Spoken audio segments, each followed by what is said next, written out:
Hi everyone, it's Dan here. We're going to look at some bits about inspection testing today. So to start with, how we're going to do testing safely. So we're going to look at safe isolation, what to do before we start testing, bits about regulations, basics about test equipment, and just flicking over the essentials really. So this is part of your exam.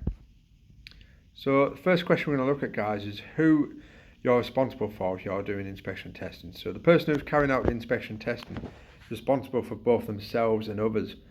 So by that, they've got to be responsible for themselves, they've got to be responsible for the person who's ordered the work, so the client. They're also responsible in a place like the college for students and staff. In a shop, they'd be responsible for the customers as well. So a wide range of different people who they're responsible for. So the person who's carrying out inspection testing, they get the title given as duty holder. So they're responsible for the results. So if their signature's on it, they have to have done the testing, because they're the ones who will get the blame if there's anything wrong. If anything's not detailed or recorded properly, it's on their head pretty much. So it's a big responsibility to have. That's why you need specialist qualifications for this role, and you've got to be very committed and confident in what you're doing.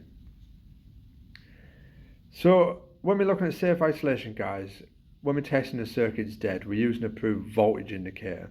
That tells us the circuit's dead. On the options there, you've got our approving unit. The approving unit is there to test that the voltage indicator works properly. But the question, if you read it carefully, wants you to prove the circuit's safe to work on. The only equipment you can do that is a voltage indicator. We would use the approving unit before and after, but the answer is the indicator on this one. Which of the following must an inspector consider before carrying out safe isolation and supply to a commercial building? So the bit where it says commercial building is the important part. So a building like the college, a hotel, a restaurant, shops, the person who you've got to inform and keep in touch with is the client, the person who's asked you to do the work.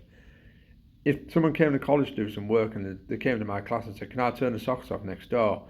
I might say yes, unaware that the person in the room next to that is working on a computer. They turn their computer off, they're not happy. If they speak to the client, they can say, "Yes, nobody's working in this area, I'll shut it off," whatever you need.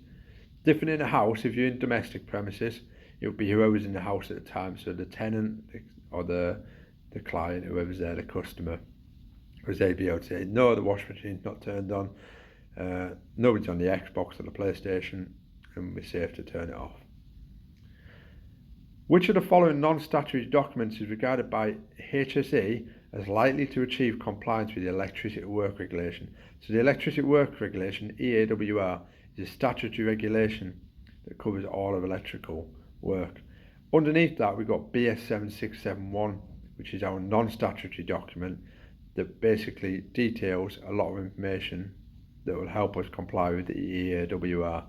The other options on there, guys, are just non-statutory guidance that follow on from BS 7671, so they all fall underneath that. Test leads and probes, the regulation there is GS38. So GS38 specifies that a tips can be only between 2 and 4 millimeters when doing live tests. They must be colour coded for certain tests. They must have finger barriers on and shrouds.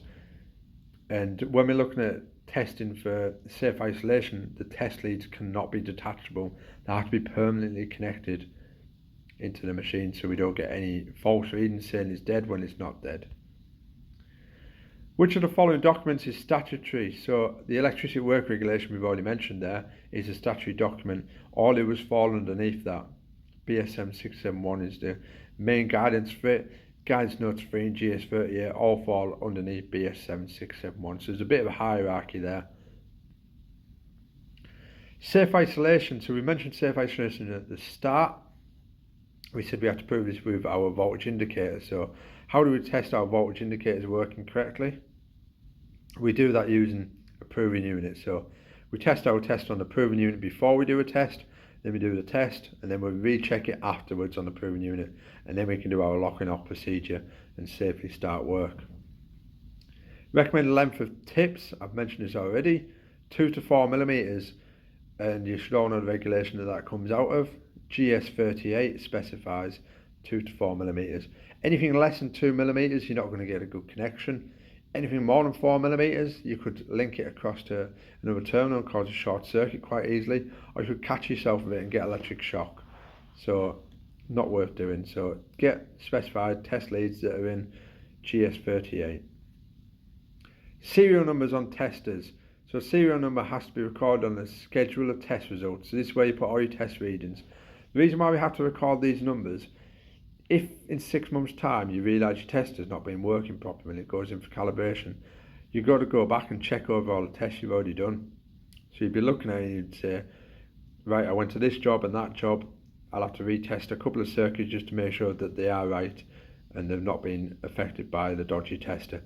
The only way to do that is put your test details on that sheet. The reason being, some companies might have 5 or 6 of the same testers, so you'll never know which one you've used unless you get the individual serial number.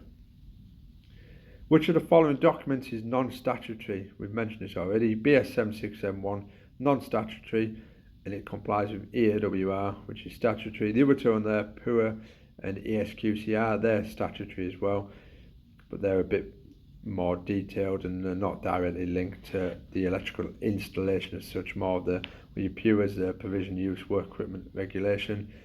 ESQCR is linked to your safety and quality control. Model forms. So when you're doing your inspection testing practical, we fill in a test certificate. The test certificate, we get model forms. You'll be using a model form when you do your exam, and it's basically the template provided to us, what we need to follow. So different bodies have their own. So NIC, EIC and NAPIT all use their own template, but it's very similar. It's just a bit more colourful and cheery than the bog standard one that we get in the books. So we get a copy of this. We can find a copy in the regulations, BS 7671. We can also find them in the guidance notes. Guidance notes 3 is about inspection testing. It's full of the certificates. The on-site guide's also got a copy of them in. The only one that doesn't is GS38. That's just about your test leads, nothing detailed about testers as such. So readings on test equipment, how do we make sure they're accurate? So we need to regularly check against known values. So you get your testers calibrated every year, and that does that for you, test everything's right. But every couple of months, test it yourself, make sure it's not being affected anyway. You might drop your tester and want to check it. So some people have a little workshop set up at the offices, and they'll have a circuit where they know how long it is and know what values to expect. So they'll test that over and over again. They'll test it with a few different testers and compare the readings. That's it for me, guys. Thanks for watching. Any questions, drop me an email, dw.raw@mbro.ac.uk. I'll try and get back to you as quick as I can and help you out. And we'll speak soon, hopefully. Thank you.